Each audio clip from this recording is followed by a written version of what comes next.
Hello, Greg. Thank you so much for your time. I know that you have a very busy day,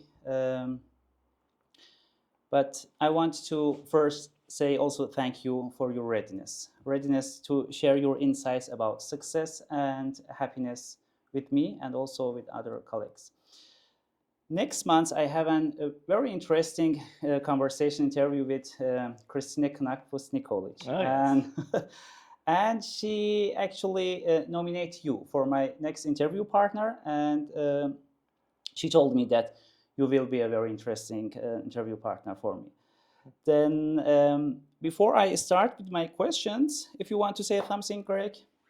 No, I really appreciate the chance. That was very kind of Christina to have a chance to do that. And I think we'll have a good discussion in the time ahead. Sure, Greg. Sure. Thank you so much. Then I also wrote my questions here.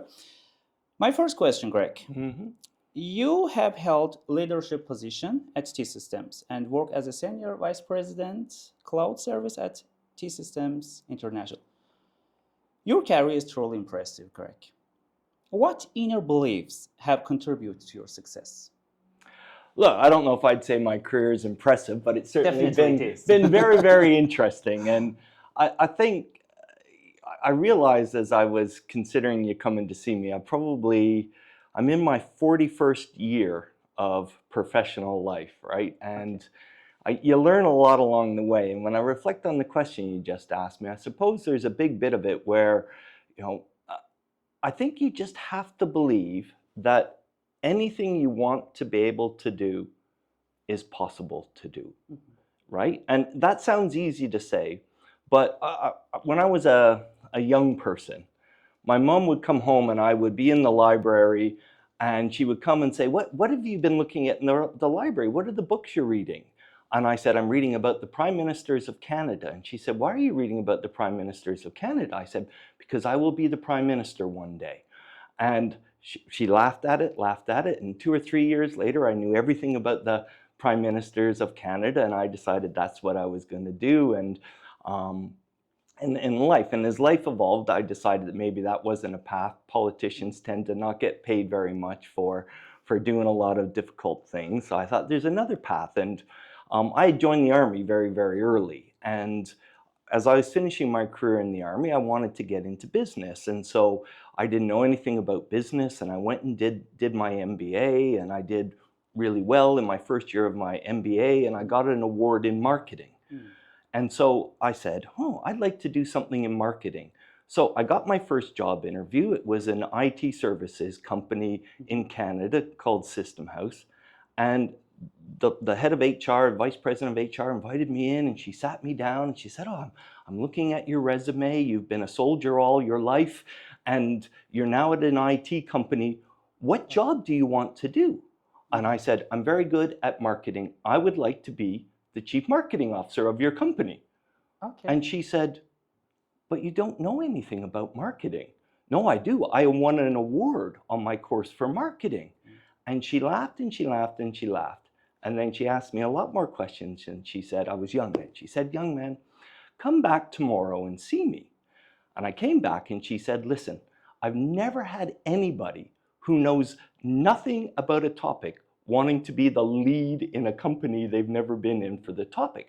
We're not going to make you the chief marketing officer, Greg, but we would like to offer you the chance to run one of our IT projects because we think you have a skill set that would allow us to do that. And that's how I ended up in IT almost 30 years ago, right? Okay. If you just believe to follow your passions, right? And you set a goal out, you can achieve that. And I've done it ever since. And it's always been like the key to success. Believe in yourself and what you want. In those days, did you know that that was your passion about IT? Well, I shouldn't really say this after so long in the industry. I'm not really passionate about IT. What I'm really passionate about is leading people to do what they think is impossible to achieve, listening to clients who have all sorts of opportunities or problems to solve, and then getting these incredible people I lead to solve those problems, and I sprinkle in a little bit of technology to make it easier. Understand. You mean that empowering the people to reach their goals maybe is your passion? I think empowerment is one aspect of it, but Okay. I think it's getting them to go beyond Mm, what they believe is I possible. got your point. Yeah. Right? Greg, we couldn't achieve that. Technology's never done this. That problem's impossible to solve, right? There's not enough of us to do this. Mm, It's helping great people realize those barriers can be worked around, they could be overcome, right? They could be blown up because most things you want to achieve in life can be achieved. mm, I got your point. Thank you, Greg. Yeah, yeah.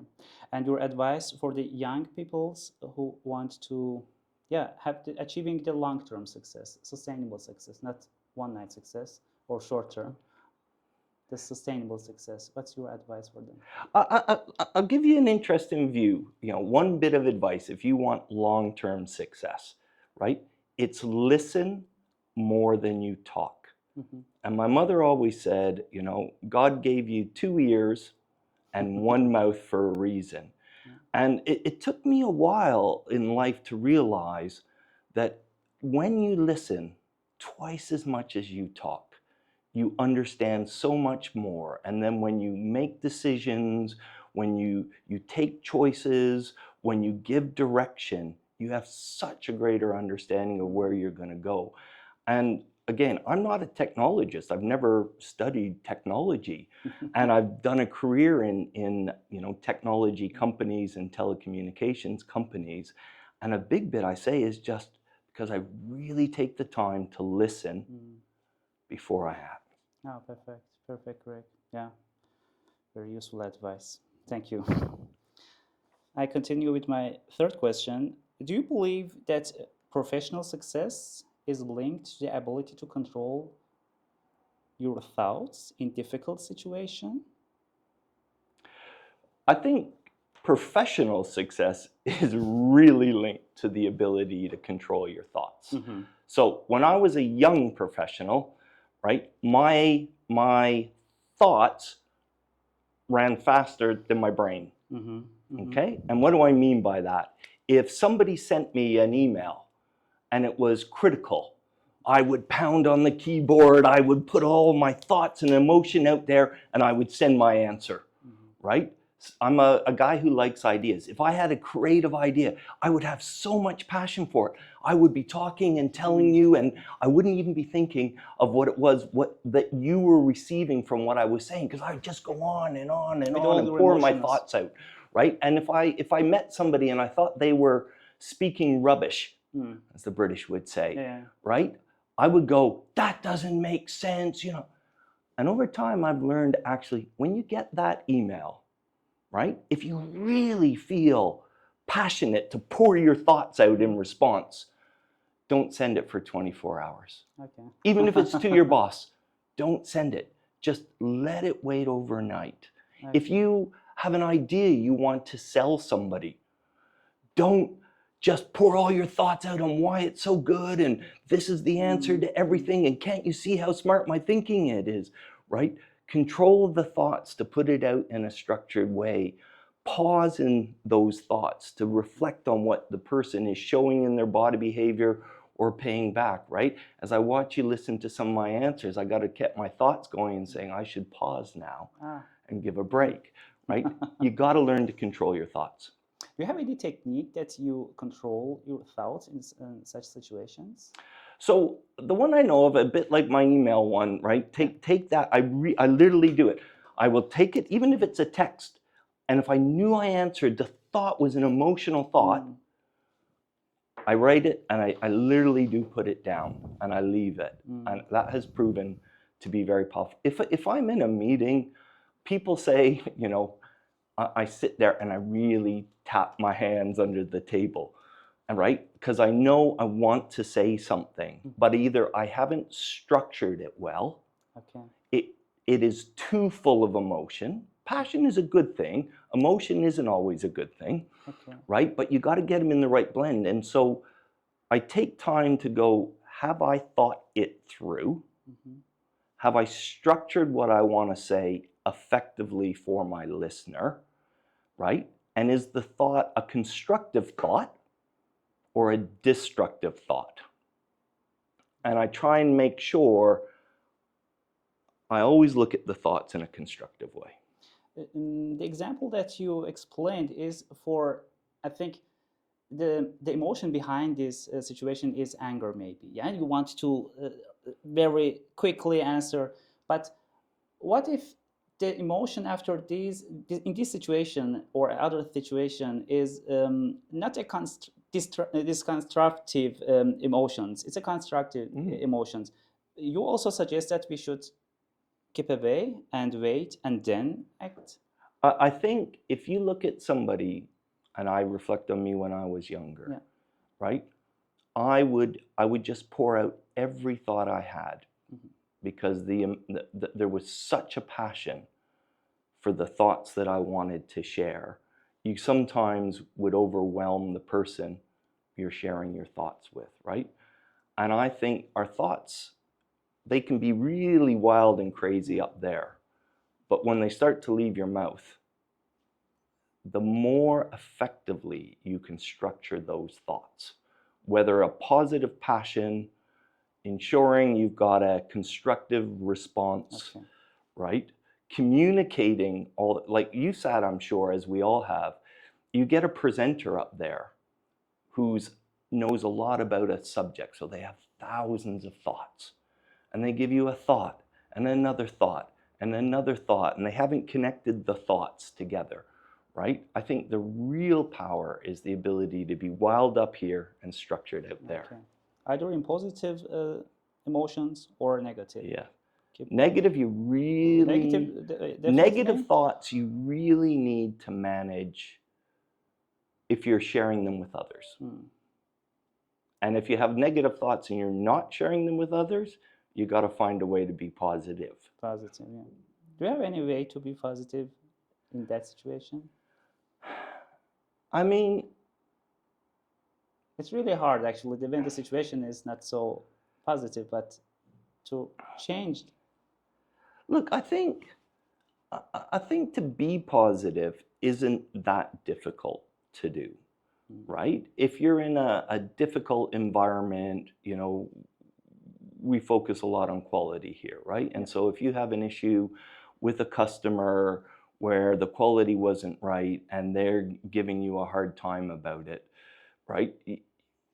It's difficult to be positive if you just reflect on the negative issue you're dealing with. But if you step back from that and you say, why am I here to solve that? I'm here because you need my help. Yeah. And you need me to find ways to prevent these issues from happening in the future. And because I do what I love to do, I can turn the negative thoughts that come from this really difficult situation into a positive set of thoughts, because I'm thinking about, now how do I make sure that never happens again?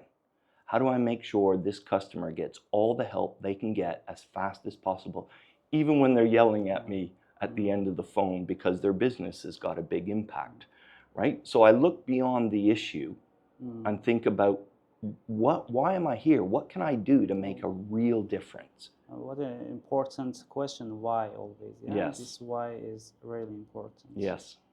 Yeah. Thank you, Greg. Let me ask my next question. Are there any books or movies that influenced your thinking? So I'm not really a nonfiction kind of reader, right? So, and I like movies a lot. If I went back, I guess I really look at my youth as my formative time in life. And I think, okay, so 3 movies could be hard, but let's see. So one of the movies I'm actually famous with my friends for loving is a movie called Quadrophenia. Okay. And it's a movie about the subcultures of mods and rockers in Britain back in the 1960s. And they're very distinctive subcultures. And it's, first of all, it's set to the soundtrack of The Who, one of the greatest rock bands ever in the world.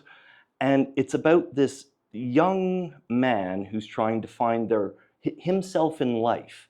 And he believes that if he mirrors the actions of others, believes in people just because they represent a culture, a way of being, and doesn't find himself, themselves, right? And find a way to get self-belief, to see a path through life, that can be a very destructive environment. And so I really found with that movie, which has stuck with me forever, my poor kids are forced to watch it, you know, it is one where it says, you've got to find self-belief early. And that's important. Another movie that I really, really like, and not a lot of people have heard of, is a movie called Merry Christmas, Mr. Lawrence. Okay. And it's about British prisoners of war with the Japanese during World War II. And it stars David Bowie, so it's pretty cool if you're a David Bowie fan. And what the whole movie is about, how in times of conflict, how culture can play such a pivotal element to how human beings interact in conflict. And it shows that you have to bridge culture. You need to understand you won't change culture, right? Yeah. And if you can bridge culture in a difficult environment, you create empathy, you create understanding, you create, you know, cohesion. And if you polarize culture, you end up with conflict and isolation. And I've been in Europe for half my life now. And if you do business in Europe, you got to understand culture. If I'm a German telecommunications company and I'm doing business in Finland, right, there's cultural differences. If I can bridge that culture, I can be more successful. If, like I do, I have the privilege to lead so many people around the world that come from different cultures, right, to give them the best chance to be successful, I've got to bridge culture. So that one has just stuck with me. And then the third one's a little bit more simple and a little bit more fun, right? The third movie that's kind of shaped things is the Rocky Horror Picture Show. Okay. Okay? And the Rocky Horror Picture Show is just a movie you get to go to the cinema and participate in. And it's kind of like this theme of madness and chaos and, you know, difference. And that if you open yourself up to all of that, you can just experience a completely different life, right? And as the best song in that movie goes, everybody wants to do the time warp again, right? So I would say those three movies. Okay, thank you, thank you.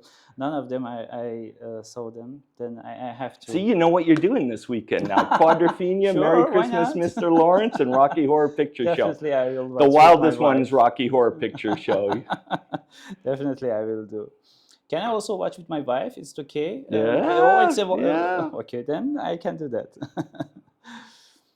Greg, we are almost at the end of our interview. Do you consider yourself a happy person? You have a lot of success in your career, but do you, consider yourself a happy person? I think consider myself a balanced person, right? I have happiness that I seek out, right? By finding and doing the things that I love. And sometimes my passion to achieve things can lead to frustration What and are they? disappointment and that. So would I believe I'm inherently happy? I think so, but I wouldn't say I'm exclusively happy. Okay, okay. And is it possible to mention that what points in your life makes more sense for you to feel more happy in your life? So a big bit is I like success, Mm-hmm. right? And I like being able to do what I love. And I said to you earlier in our discussion, you know, I joined the Army at 16. The first thing they did, 16 years old, 41 years ago, Yeah, they long teach time you ago. about the importance of leading people. And when I led people, like it's just shown me. So I always want a job where I lead people. Yeah. And I love leading people to be able to achieve the impossible, Yeah. right? And I love doing it with clients because their problems, their opportunities are so broad, right? Putting that connection together is great. I would never want to be in a product company because I'm not a person who loves engineering, though I'm an engineer, right? It's the people-based nature of what we can do that is what makes life happy. Oh, really interesting. Actually, I study mechanical engineering here, and then I decided to be working as an agile coach, and that's the common thing that I am also with you. That was not also my way. I decided to work as an agile coach, to Oh, work wow. with people and Yeah. not doing the engineer stuffs. Okay, interesting. My last question, Greg, who you want to nominate the next speaker or interview partner for me? Gosh, so many interesting people I know. So many. Okay. I'll tell you who. You can nominate not one. You can nominate two or Now, three. I think there is a really fascinating person that I've got to know, and his name is Peter Fisher. Peter Fisher. Yeah, and he's my HR business partner here in Cloud Services with T Systems. And you know, HR is such an important and yet can be challenging role, blending what we do for our people and what the business needs. And I think you would find a conversation with him both as a professional, but also as a human being to be incredibly insightful. Definitely. I'm looking forward to also have such interview with him. Is there anything you want to, at the end, you want to share with me or with all colleagues that want to hear and see our interview that I didn't ask? Any advice, anything that you want to share? No, I would probably end where you actually chose to start this, right? And if I think, like, I've got a son, he's 23 years old, right? And he's just entered the professional workforce. And I have a wonderful daughter as well, who's 18, and she's just about to start university this month. And so I spend a lot of time watching young people and trying to understand them as I become an old person. And it's what I said at the beginning. I think if you ever looked at my career and the things that I've done, and you go, how do you go from here to there to do this and to do that? And it's having this belief that you can achieve anything, right? But you have to be brave to chase it. Okay? And you have to believe in yourself. But if you listen to others, if you communicate powerfully, and you be brave, and don't be scared to fail, right? Don't be scared to make a mistake. Learn from it and keep going after what will make you happy. You can do whatever you want. I really believe that. That's how I'd end. Perfect. Thank you, Greg. Thank you so much for your kindness and your openness to answer these questions. And thank you so much. Great. Pleasure. Thank you so much. Have a nice day.